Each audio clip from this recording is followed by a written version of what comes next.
Tadi telah kita jelaskan bahwa Muslim itu adalah kalimat yang bukan sekedar dihadirkan untuk memberikan status bagi seseorang menjadi hamba yang tunduk kepada Allah, tapi juga komitmen yang dibangun untuk menampakkan bukti ketundukan itu dengan mengerjakan semua hal yang diperintahkan atau meninggalkan hal yang dilarang oleh Allah Subhanahu wa taala. Orangnya disebut dengan muslim, komitmen kuatnya diucapkan dari lisan Nabi Ibrahim dengan kata aslamtu. Bila banyak orang yang ingin mengikuti jejaknya disebut dengan muslimun, pendalamannya yang dikerjakan disebut dengan silmi, hasilnya disebut dengan salam, kemudian bingkai frame-nya atau sering dibuka dengan nama agamanya disebut dengan Islam. Maka dikenalah kemudian dengan dinul Islam, diambil dari kalimat di Quran surah ketiga Ali Imran ayat 19. Inna dina indallahil Islam. Din ini punya sifat-sifat tadi yang 4. Berarti dinul Islam, dinul lil muslimin. Dinul Islam, din lis silmi. Silmi itu tenang, damai, nyaman, maju, sukses. Karena itu semua sifat ibadah dalam Islam itu senantiasa melahirkan ketenangan, kenyamanan, kebahagiaan. Contoh solat tadi saya katakan. Apa di antara fungsi solat? Di antaranya menghadirkan ketenangan. Solat disebut dengan zikir. Quran surah ke-20 ayat ke-14. Kata Allah ke Nabi Musa, Innani anallahu la ilaha illa ana fa'budni wa aqimis salata li zikri. Tunaikan salat sebagai zikir kepadaku. Fungsi zikir itu puncaknya menenangkan kepada hati. Dalilnya Quran surah ke-13 ayat ke-28. Ala bi dzikrillahi tatma'innul qulub. Jadi ketika Anda masuk Islam, diminta sholat, Allah bukan ingin memberikan beban kepada kita lewat sholat, tapi ingin membuat hati kita lebih tenang. Silmi mengarahkan pada kebahagiaan, turunannya salam. Karena itu saat dipanggil sholat, diajak untuk bahagia, diajak untuk sukses. Sukses, bahagia, maju, tenang, nyaman, itu kalimat singkatnya disebut dengan falah. Karena itu ketika Anda dipanggil sholat oleh suara muadzin, hayya 'alas sholah, Anda bertanya, kenapa kami sholat? Dijawab, hayya 'alal falah. Saya nggak pengen berikan beban. Kamu nggak sholat pun kata Allah tidak akan menurunkan status saya sebagai Tuhan. Saya tetap Tuhan. Saya perintahkan sholat supaya saya berikan kepada kamu kebahagiaan. Hayya 'alal falah. Belum bahagia, sini sujud saya kasih. Belum sukses, tunduk, rokok, minta saya berikan. Bahkan dalam duduk di antara dua sujud kamu minta, Rabbighfirli warhamni wajburni warfa'ni. Warfa'ni, angkat derajat. Sukses, maju. Warzukni, berikan rizki, kaya, bermanfaat. Itu fungsinya. Maka puncaknya disebut dengan salam. Karena itu agama ini, din ini disebut dengan dinus salam. Masya Allah, Jainuddin. Nah sini, fokus. Din, assalam. Agama, din yang melahirkan sifat salam. Dari mana kata salam? Quran surah 15, surah 19 ayat ke-15. Surah 19 Maryam ayat 15. Wassalamun alaihi yauma wulida wa yauma yamutu wa yauma yub'atsu hayya. Kalau orang berislam dengan benar, maka dia akan diberikan salam dalam 3 etapa kehidupan. Ingat salam yang tadi saya katakan, tenang, damai, nyaman, sukses, maju, bahagia. Makanya saat meninggalnya pun panggilannya panggilan ketenangan, bukan kegelisahan. Lihat saat dipanggil pulang tuh, bukan gelisah, tenang. Lain keadaan hatinya. Tadi kan sering zikir, sholat, hati tenang. Makanya saat pulang jiwanya tenang. Buka Quran surah 89 ayat 27 sampai 30. Ya ayyatuhan nafsul mutmain. Hei jiwa yang sudah tenang. Karena hidupnya nyaman, tentram, nyaman, enak, bagus, jauh dari kegelisahan, pulangnya nyaman. Irji'i ila rabbika radiyatan mardiyah. Cepat pulang. Saya ridha dengan kamu, kamu pun akan ridha dengan pemberian saya. Lihat. Wadkhuli fi ibadi wadkhuli jannati. Ayo datang sebagai hamba saya berikan surga dengan segala kenikmatan yang telah saya siapkan.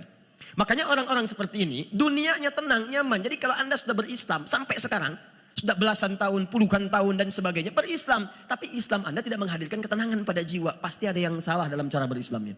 Coba dicek, bukan pengakuan keislamannya, Anda tidak menunaikan pekerjaan-pekerjaan yang Allah tadi perintahkan dalam keislaman kita.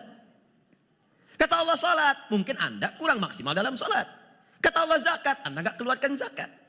Kata Allah berderma, infak. Kata Allah ayo puasa, Anda nggak puasa. Dulu aja orang jahiliyah, orang paling gelisah berislam jadi paling tenang. Masa kita yang sudah keluar dari jahiliyah nggak tenang berislam? Pasti ada yang salah itu. Saya ulangi, pasti ada yang keliru cara berislamnya. Nah kemudian Wa salamun alaihi yauma wulida wa yauma yamut. Bahkan yamut itu kan fi'il mudhari'. Ya, dalam bahasa Arab. Bahasa Inggris punya 3 arti. Present, continuous, and future. Present, saat dia hadir, akan wafat. Yamut, akan wafat. Wafatnya pun enak. Wa yauma yamut, tenang. Hebatnya, saat dia lahir, Allah, dia menangis. Nangis kencang, orang ketawa. Diketawain orang, nangis kok ketawa. Masya Allah. Ada orang nangis, diketawain. Ini dia lahir, nangis, yang lain ketawa. Tapi saat dia pulang, dia balik keadaan itu. Dia ketawa, yang lain nangis. Orang Islam yang hebat, tuh, Muslim yang hebat. Terlahir dengan menangis, orang tertawa. Dan dia pulang kepada Allah dalam keadaan tertawa. Yang lain menangisi kepergiannya. Pertanyaan saya, saat Anda pulang, bisakah menciptakan suasana itu? Yang paling bahaya, Anda pulang menangis, orang lain nyukurin. Tuh. Bukan cuma tertawa, bahagia tuh. Bagus, meninggal lebih cepat. Itu yang bahagia. Malaikatnya pun jengkel. Begitu mau dimatiin, diwafatkan, itu jengkelnya luar biasa. Disebutkan di Quran surah 8 ayat ke-50. Ini orang susah banget keluarnya. Akhriju anfusakum, dipukulin, pukulin. Keluar, cepat banget kamu katanya. Keluar. Dan seterusnya. Kalau nggak percaya silahkan aja kalau pengen coba. Nah ini. Nah, begitu masuk ke alam kubur, nambah lagi kenikmatannya. Saking nikmatnya, Allahu Akbar. Lihat kalimatnya di Quran surah 3 itu, ayat 169 sampai 172. Wala tahsabannal ladzina qutilu fi sabilillahi amwata. Jangan Anda kira, jangan diduga sedikit pun. Tahsaba itu dari kata hasiba. Hasiba itu ngitung. Ngitung itu dari yang paling kecil sampai yang paling tinggi. Kata Allah, jangan kamu hitung ya. Sekecil pun yang kamu hitung itu, kamu tidak akan pernah duga saat orang-orang yang benar menunaikan perintah Allah. Fi sabilillah. Fi sabilillah dalam makna yang umum itu mengerjakan semua aktivitas karena Allah Subhanahu wa taala. Awas, fi sabilillah itu bukan cuma berjuang di medan perang. Itu saat ada tuntutan untuk membela izzah agama dengan senjata, angkat. Negara diserang, bela negara, bela bangsa. Iman diserang, bela izzah dipertahankan. Handphone dicuri, dibela. Kenapa iman dicuri tidak dibela? Semua yang diyakini itu dipertahankan. Istri kita yakini, kita cintai, kita bela. Anak dicintai, kita bela. Iman kita cintai, kenapa tidak dibela? Ya, jelas sampai sini? Baik, kalau kita teruskan kemudian, begitu Anda wafat menghadap kepada Allah, jangan dikira orang-orang yang senantiasa mengerjakan aktivitasnya karena Allah. Bukan cuma fisabilillah di medan perang. Maaf, Anda datang ke sini berthalabul ilmi, itu fisabilillah. Bahkan pahalanya disejajarkan dengan pergi ke medan perang. Kalau wafat di pertengahan jalan, pulang dari sini, wafat itu statusnya syuhada. Mudah-mudahan yang bilang amin segera dikabulkan. Syuhada. Betul, saya tidak main-main. Berangkat wafat syuhada. Betul, turun ayat langsung Quran surah 9 ayat 122. Paling pilih sebelah bawah di mushaf. وَمَا كَانَ الْمُؤْمِنُونَ لِيَنْفِرُوا كَافَّةً فَلَوْلَا نَفَرَ مِنْ كُلِّ فِرْقَةٍ مِنْهُمْ طَائِفَةٌ لِيَتَفَقَّهُوا فِي الدِّينِ وَلِيُنْذِرُوا قَوْمَهُمْ إِذَا رَجَعُوا إِلَيْهِمْ لَعَلَّهُمْ يَحْذَرُونَ. Ayat ini turun saat orang berlomba datang ke medan perang. Semua semangat pengen mendapatkan predikat syuhada. Bahkan ada seorang suami baru pulang ke rumahnya, sudah berniaga. Sudah berbulan-bulan dia nggak pulang. Sedang datang disambut istrinya, sudah mandi, sudah makan, sedang berdua bicara, tiba-tiba nada munadin lil jihad fi sabilillah. Datang manggil. Seorang pemanggil mengatakan, jahidu fi sabilillah, ayo jihad. Pamit sama istri. Mama, tiba panggilan Allah untuk papa berjuang. Papa pamit dulu. Saya tanya dah pada ibu yang di bawah, kalau suami udah pulang 8 bulan, nggak pulang 8 bulan, bekerja jauh, tiba-tiba pulang. Sudah melepas kangen, rindu, ngobrol-ngobrol, ada panggilan jihad. Kata suami, ma, papa pamit dulu ya mau jihad. Apa jawab ibu di bawah? Tuh. Pak kalau bisa gelombang kedua aja. Tuh, lihat. Istri zaman dulu tuh luar biasa. Apa yang dijawab oleh mereka? Jawabannya luar biasa. Papa silahkan berangkat. Tugas mama di rumah. Kita bertemu di surga. Luar biasa. Dulu seperti itu. Orang tua dulu begitu. Imam Asy-Syafi'i lahir tahun 150 Hijrah. Ibunya luar biasa berjuang. Bapaknya Syafi'i Muhammad bin Idris wafat, dirawat ibunya, gendong, simpan di halaqah ulama. Begitu tumbuh remaja dewasa, dilihat Mekah sudah mulai bagus syekh-syekhnya, dapat ilmu, pergi ke Irak. Di sana banyak tambahan ilmu. Kata ibundanya, Asy-Syafi'i, berangkat kamu ke Irak, belajar di sana. Jangan berpikir pulang, kita bertemu saja nanti di surga. Kita bertemu di akhirat. Ada nggak yang begitu sekarang tuh? Berangkat ke SD 7 sama dia. Jangan pikir pulang, kita bertemu aja di surga. Masya Allah, luar biasa. Berangkat Imam Syafi'i, ini kisah nyata nih. Nyampe di Irak makin hebat ilmu banyak, berpengaruh beliau. Setiap ulama Irak kalau berhujjah menyebutkan qala Muhammad bin Idris Asy-Syafi'i. Berangkat kemudian ke Mekah, berhaji rombongan Irak, memberikan ilmu di Mekah. Setiap memberikan dalil berkata qala Muhammad bin Idris Asy-Syafi'i, qala Muhammad bin Idris Asy-Syafi'i. Ibundanya mendengar menghampiri orang itu mengatakan, "Man Muhammad bin Idris Asy-Syafi'i?" Siapa beliau ini? Kata orang-orang Irak, ini beliau adalah seorang ulama hebat, masih muda tapi ilmunya sangat luas. Beliau berasal dari Mekah sini. Kata ibundanya, "At-ta'rif huwa ibni." Tahukah Anda, dia itu anak saya. Kaget ulama Irak, balik ke Irak. Begitu pulang ke Irak disampaikan, pesan ibunya, titip salam sama Asy-Syafi'i. Sekarang boleh dia pulang dulu sebelum kita berjumpa di akhirat. Boleh pulang dulu, disampaikan. Senang Asy-Syafi'i berjumpa dengan ibu. Begitu akan berjumpa, beliau langsung pamit pada murid-muridnya masyarakat Irak. Senang muridnya, guru mau safar, disiapkan semua perbekalan. Kan begitu. Dulu-dulu ulama kita kalau mau berangkat, wah santai-santainya, titip ini, titip itu. 100 ekor unta penuh dengan perbekalan. Sampai di batas kota Mekah, sekarang Hududum Makkah, minta beliau kepada satu muridnya, temui ibunda, sampaikan bahwa Syafi'i sudah dekat ke Mekah. Ini sunnah dalam ajaran agama kita. Kalau ingin mengunjungi siapapun, apalagi orang tua, jangan membuat kejutan langsung depan rumahnya. Tuh, suka kebalik tuh kita. Jadi orang yang dikunjungi itu bingung akhirnya serba salah. Bukan nggak pengen Anda datang, cuma khawatir tidak bisa memberikan yang terbaik. Susah nyiapin makanan, apalagi yang luarnya kongwan dalamnya rangginang. Tidak mudah itu. Ya. Di jauh-jauh, minimal di jalan sampaikan. Ini mohon maaf mendesak sudah di jalan. Dikirim datang nyampe ke depan rumahnya. Dibuka, "Man anta?" "Ana talib Asy-Syafi'i." Saya murid Imam Asy-Syafi'i. Beliau mengatakan dia sudah di perbatasan kota Makkah. Masya datang ibunya bertanya. Kata ibunya, "Bawa apa Syafi'i ke sini?" Kata santinya, muridnya luar biasa. "Ibu Syafi'i membawa 100 ekor unta penuh semuanya." Apa jawab ibunya? "Katakan pada Syafi'i, saya kirim dia ke Irak bukan buat bawa unta, bawa ilmu. Balik lagi ke Irak, saya nggak mau ketemu dia. Balik lagi ke Irak, saya nggak mau ketemu dia." Pulang kemudian, balik ketemu Imam Syafi'i. Disampaikan, "Tadi ibunda pucat." "Kenapa ibunda?" "Mengatakan Anda harus balik lagi." Bingung Syafi'i. "Kamu ngomong apa sama ibu saya tadi?" Saya katakan Syafi'i datang bawa 100 ekor unta. "Salah kamu. Salah. Pantas saya disuruh pulang." Kata Imam Syafi'i ketika mendengar itu, "Bagikan semua unta ini kepada seluruh penduduk Makkah." Begitu selesai dibagikan, diutus lagi satu murid untuk menyampaikan. Tersisa kitab, bukan murid yang tadi, yang satu lagi.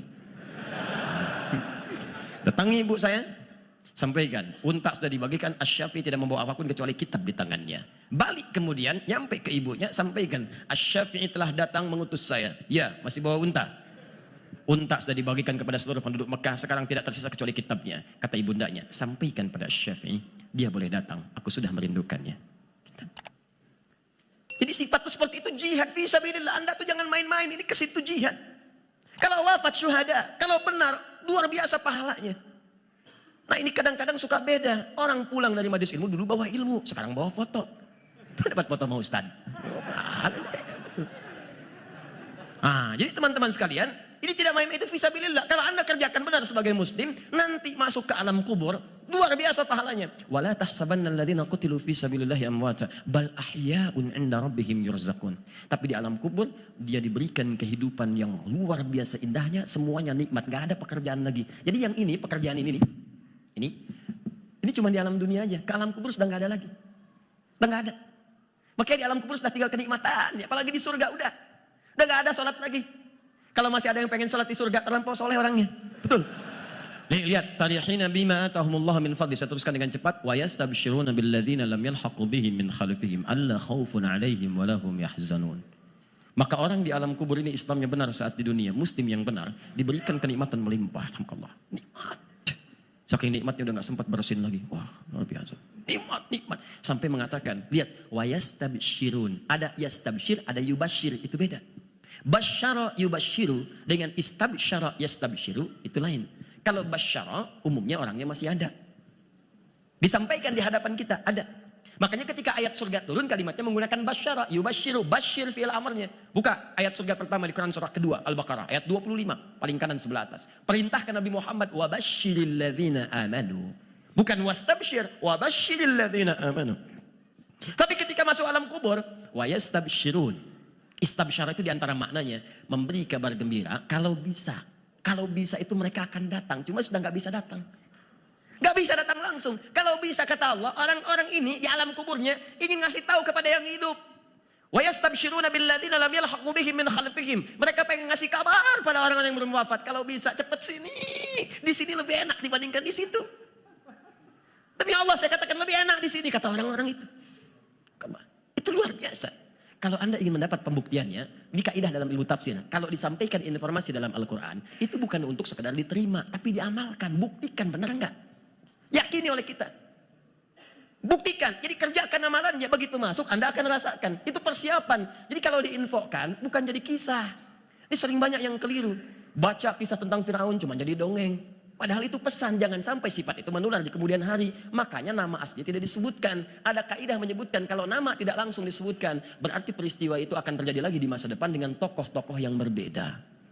Firaun punya jabatan tapi diselewengkan. Adakah pejabat sekarang yang menyelewengkan jabatan? Ada. Firaun punya teman pengusaha gelap namanya Korun. Ada sekarang, maaf, penguasa yang punya teman pengusaha gelap? Ada. Silakan cek. Firaun punya nasihat intelektual yang kebablasan namanya Haman. Ada sekarang tokoh-tokoh intelektual yang membackup kezaliman? Banyak. Terjadi lagi di masa depan, makanya disamarkan. Tapi hebatnya nggak disebutkan namanya akhlak dalam Quran, disebutkan perbuatannya. Kenapa? Karena yang salah bukan nama, perbuatannya. Kalau Anda ingin perbaiki, perbaiki perbuatannya, jangan gunjingkan namanya. Karena boleh jadi di masa depan ada nama yang sama tapi perbuatannya berbeda. Jadi kalau ada orang salah, jangan diungkit namanya, perbaiki perbuatannya. Anda ini mau betulkan orang atau mau gunjingkan orang? Namanya nggak salah, bapak ibunya ngasih dengan nama yang bagus, perbuatannya perbaiki. Ini aneh, orang banyak yang keliru, perbuatannya tidak diluruskan, namanya digunjingkan. Saya tidak begitu Ustaz, bagus. Tidak seperti orang itu tuh, ini begini, susah kayak gitu. Jelas sampai sini? Nah, jadi ini yang kalau disebutkan nama, maka ini menunjukkan peristiwa itu umumnya tidak terjadi lagi di masa depan. Wa Maryam ibnata Imran, dan Maryam plus dengan bintinya, anak perempuannya Imran. Maryamnya, bintinya, Imrannya bisa mengandung, melahirkan walam yamsas di bashar, tanpa disentuh oleh laki-laki manapun, disentuh laki-laki manapun. Ini ingin menunjukkan peristiwa ini tidak akan lagi terjadi pada orang-orang di masa depan, walaupun ngaku namanya Maryam.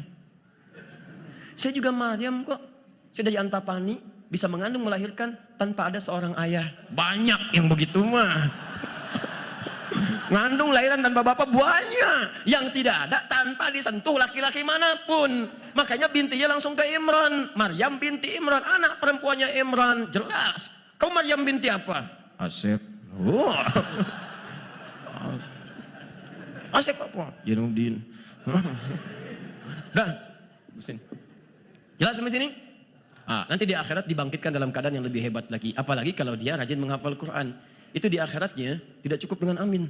Itu di akhiratnya luar biasa. Nanti penghafal Quran itu saat di akhirat dibangkitkan wa yauma yub'atsul hayya. Itu dibangkitkannya bukan bangkit biasa itu.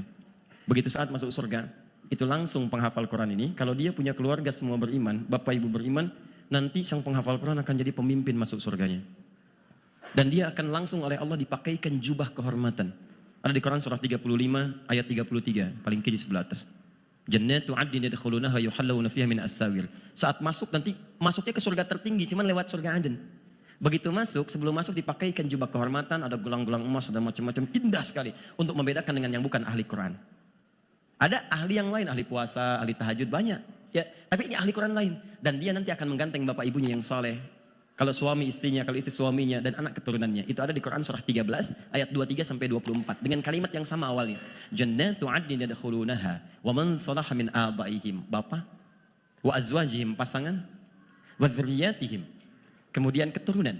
Wal malaikatu yadkhuluna 'alaihim min kulli bab. Dia masuk ke dalam setiap pintu surga disambut oleh malaikat. Kalimat pertamanya, salamun alaikum bima sabartum fa ni'ma uqbad dar. Silakan masuk ke surga yang telah kami siapkan ini, selamat, telah sabar saat Anda sabar. Ini sabar itu mengantarkan ke surga. Sabar, taklim sabar. Dah hujan, sabar. Macet, sabar. Jadi kalau Allah berikan ujian, ujian bersanding dengan kesabaran. Quran surah kedua 155. Setelah menyebutkan jenis ujiannya ditutup dengan wabasyiris sabirin. Berikan kabar gembira. Wabasyir itu kalimat surga pertama. Wabasyiril ladzina amanu wa amilus shalihat anna lahum jannatin tajri min tahtihal anhar. Jadi kalau sedang diuji artinya Allah sedang dekatkan surga dengan Anda, jangan mengeluh. Anda kan pengen ke surga. Coba sih saya kasih tanya nih, Ustaz. Siapa yang pengen ke surga? Angkat tangan. Yang pengen ke surga angkat tangan. Tuh, surga Firdaus bersama Nabi. Nah, surga disandingkan dengan ujian, dengan masalah. Di ketika Allah kirimkan ujian itu untuk mempercepat doa Anda supaya cepat ke surga.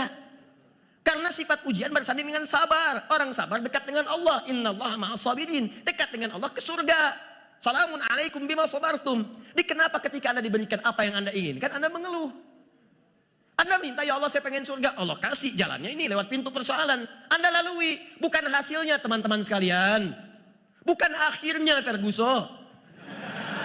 Tapi prosesnya. Proses yang dilihat, setiap ada proses, di situ turun pahala. Begitu Anda lalui, pahala datang. Lalui, pahala datang. Itu yang mengakumulasikan Anda cepat masuk ke surga. Itu poinnya.